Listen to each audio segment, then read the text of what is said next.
Dear student, आज से हम स्टार्ट कर रहे हैं बिजनेस स्टडी और 12th बिजनेस स्टडी का फर्स्ट वीडियो है। और इस वीडियो में हमने स्टार्ट किया है principle of management developed by Fayol. मतलब फ्योल ने मैनेजमेंट के कौन कौन से प्रिंसिपल जो दिए हैं, ठीक है। और इसका क्वेश्चन जो एग्जाम में आता है वो किस टाइप से आता है और ये टॉपिक कितने मार्क्स का है। तो ये टॉपिक आपका जो है वो 8 मार्क्स का है, मतलब टोटल मार्किंग हो गई 8। इसमें आपको एक ऑब्जेक्टिव का जो क्वेश्चन आएगा वो रहेगा 1 मार्क्स का। 1 question 5 marks equal to 5 marks और 1 question 2 marks equal to 2 marks. जैसे टोटल जो ये क्वेश्चन रहेगा, टोटल जो टॉपिक रहेगा कितने नंबर का रहेगा, 8 मार्क्स का रहेगा। और आज हम बात करेंगे कि Henri Fayol explain any 5 principle adopt by Henri Fayol. मतलब हेनरी फ्योल में कौन कौन से प्रिंसिपल दिए हैं उनको हमको क्या करना है, एक्सप्लेन करना है, ठीक है। तो या ऐसा भी क्वेश्चन आ सकता है कि हेनरी फ्योल के जो 14 प्रिंसिपल है केवल उसके क्या करेगा, हमको नेम नोट डाउन करना है या राइट करना है। तो ये क्वेश्चन भी आ सकता है 2 नंबर में। तो देखें हम लोग फर्स्ट जो हेनरी फ्योल है, ये Henry Fayol is father of management. Henry Fayol को फादर ऑफ मैनेजमेंट कहा जाता है, ठीक है। और साइंटिफिक मैनेजमेंट प्रिंसिपल के फादर जो है एफ.डब्ल्यू. टेलर को कहा जाता है, ठीक है। तो अगर फादर ऑफ प्रिंसिपल आए तो हेनरी फ्योल आएगा, और साइंटिफिक मैनेजमेंट फादर आए तो वो आएगा आपका एफ.डब्ल्यू. टेलर, ठीक है। तो हेनरी फ्योल ने 14 प्रिंसिपल जो है वो दिए थे। उसमें फर्स्ट प्रिंसिपल है वो है डिवीजन ऑफ वर्क। क्या है? Division of work. अब डिवीजन ऑफ वर्क में क्या होता है, तो डिवीजन ऑफ वर्क के अंतर्गत जो भी वर्क एम्प्लॉय को दिया जा रहा है या जो भी वर्क दिया जा रहा है उसको क्या कर देना, स्मॉल यूनिट में डिस्ट्रीब्यूट कर देना। मतलब उस वर्क को क्या कर देना, डिस्ट्रीब्यूट कर देना, ठीक है। तो पहले अपन देख लेते हैं, फिर मैं आपको अच्छे से एक्सप्लेन कर दूंगा।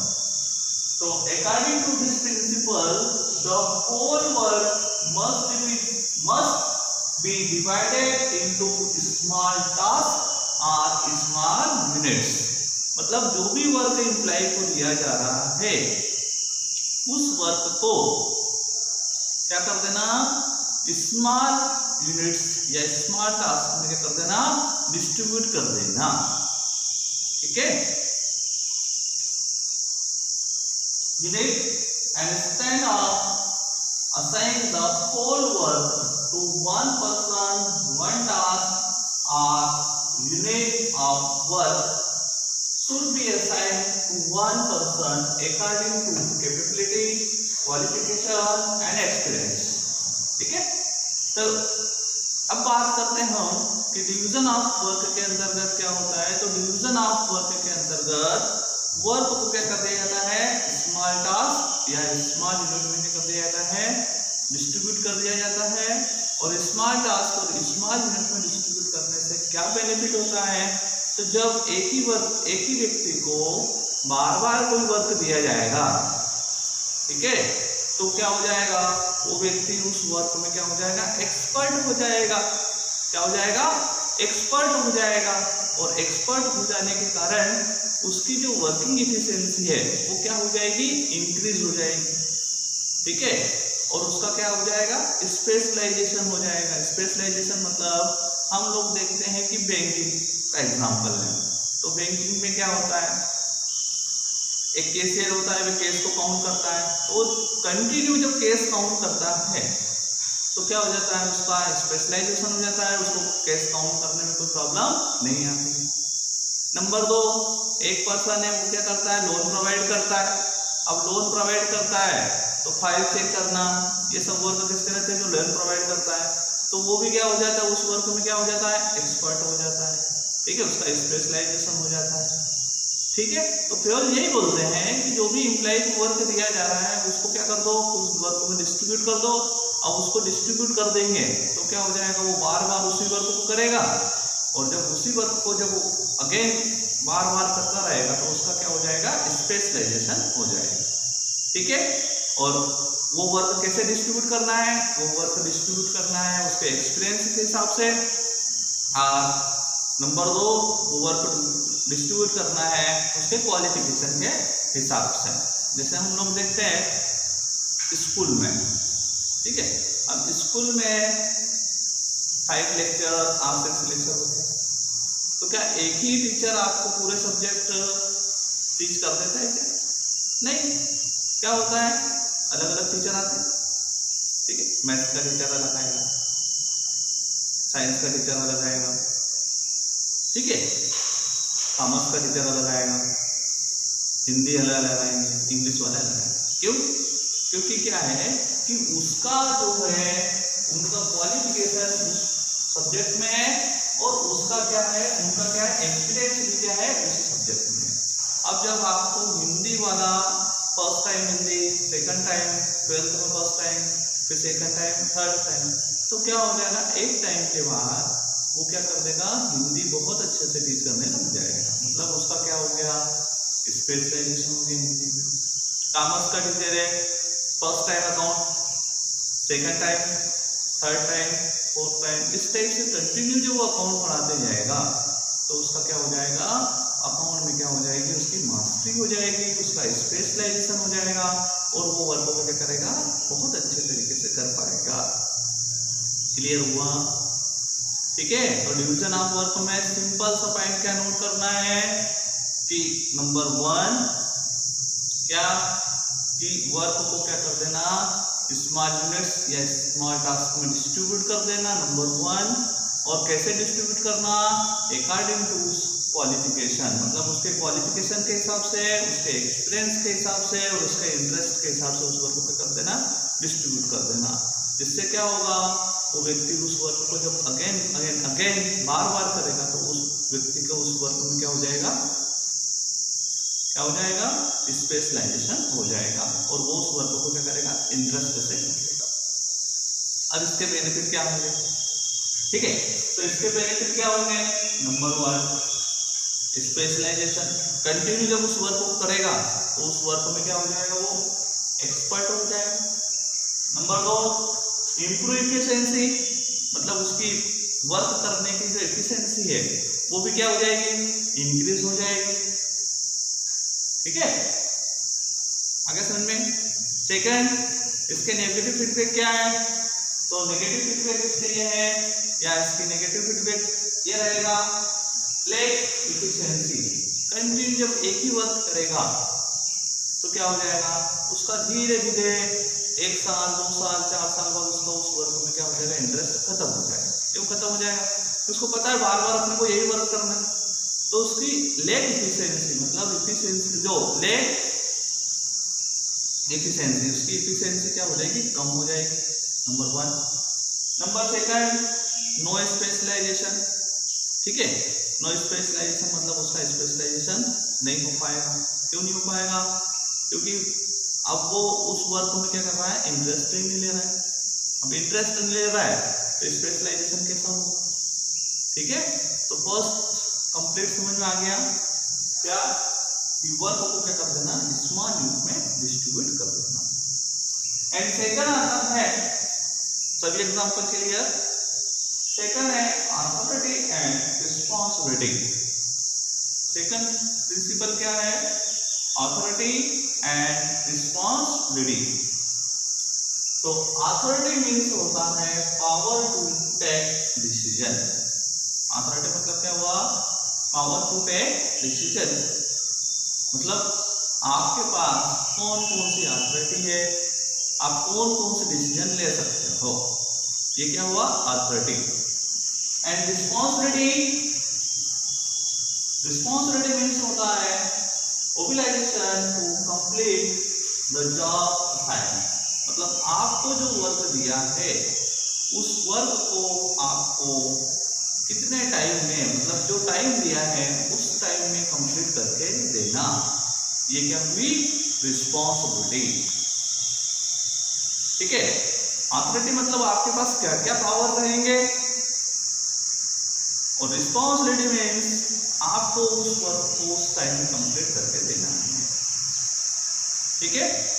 अब इसका एग्जांपल सुनिए कि पेयोल ये बोलते हैं कि एम्प्लॉय को अथॉरिटी और रिस्पॉन्सिबिलिटी दोनों क्या देना चाहिए?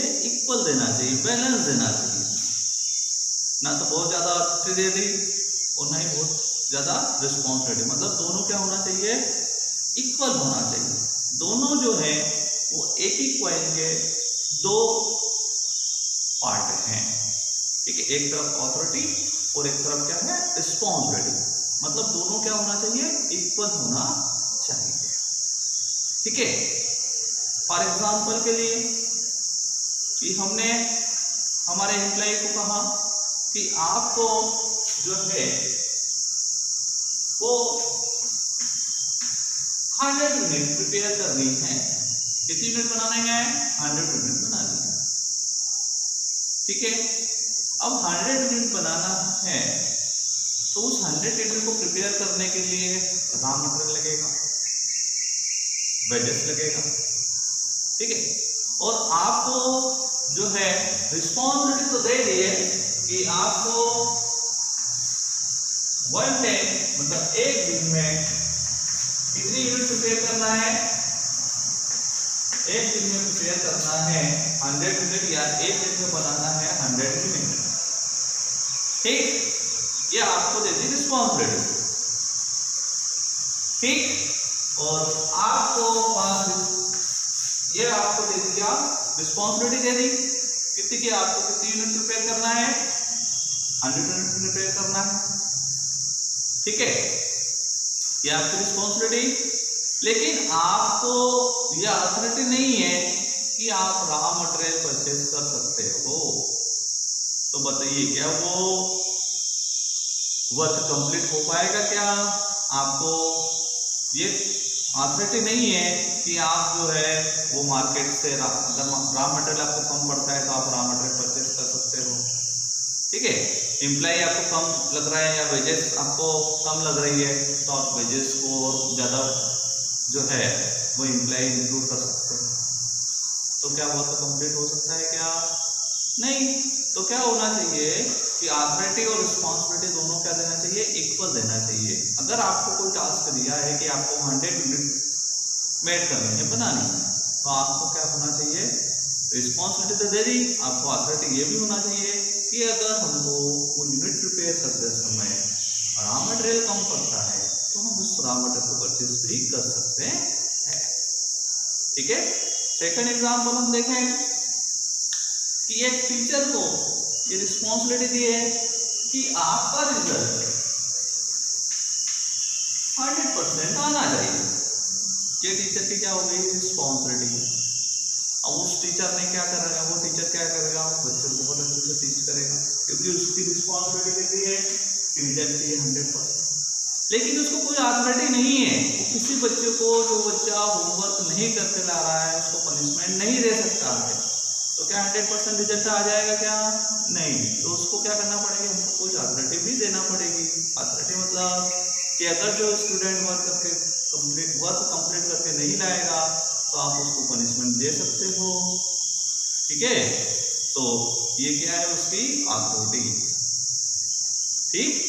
तो कोई भी ऑर्गेनाइजेशन में अथॉरिटी और रिस्पॉन्सिबिलिटी दोनों क्या है? इक्वल दी जाती है।